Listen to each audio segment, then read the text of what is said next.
संजय जी दिल्ली से। अच्छा, राधे राधे महाराज जी। महाराज जी, अपने आप को संसार के आकर्षण से कैसे बचाएं जो निरंतर संसार को छोड़कर भगवान का ध्यान बना रहे। कई बार कई दिन की साधना पर संसार का एक दृश्य भारी पड़ जाता है महाराज जी। बिल्कुल मन एकाग्र बिल्कुल कैसे? बिल्कुल, तुम्हारी बात का हम पूर्ण समर्थन करते हैं। पर अनंत जन्मों के असाधन को एक साधन वृत्ति भारी पड़ जाएगी। अनंत जन्मों के बिगड़ेल मन को एक नाम भारी पड़ जाएगा।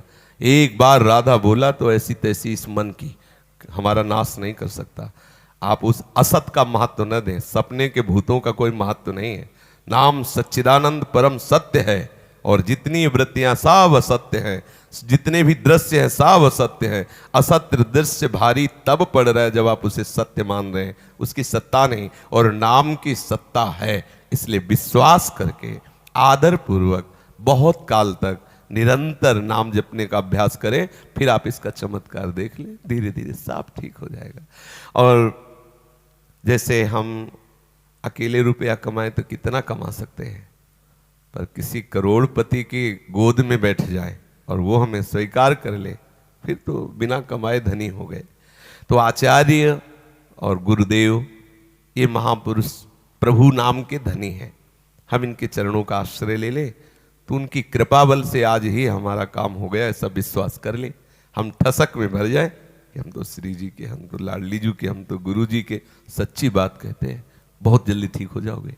जहां कोई विषय भारी पड़े उसी समय सोचना, मैं तो प्रिया प्रीतम का हूं। अय काम, क्या तू मुझे मेरा नाश कर सकता है?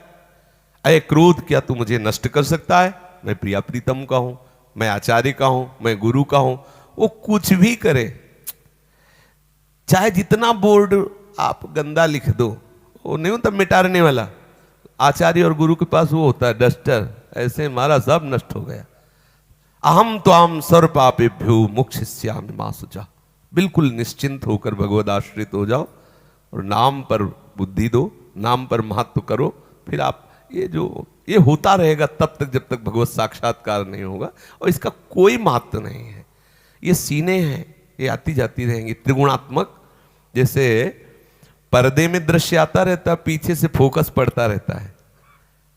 वो जो अज्ञानी वो समझता पर्दे में हलचल हो रही, पल से वो पीछे से। तो ऐसे ही हमारे अंतःकरण में फोकस पड़ती है, सतोगुणी रजोगुणी तमोगुणी, वो हमारा चिंतन, हमारा दृश्य बदल जाता है।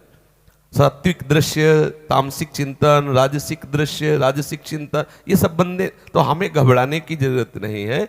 हमें ध्यान रखना है कि उस फोकस को भी जहां से फोकस मिल रही, सबकर परम प्रकाशक जो सबको परम प्रकाश दे रहा है, वो हमारा प्रभु। ये बड़े लीला बिहारी हैं। दुष्ट के साथ 10 दुष्ट और मिलवा देंगे।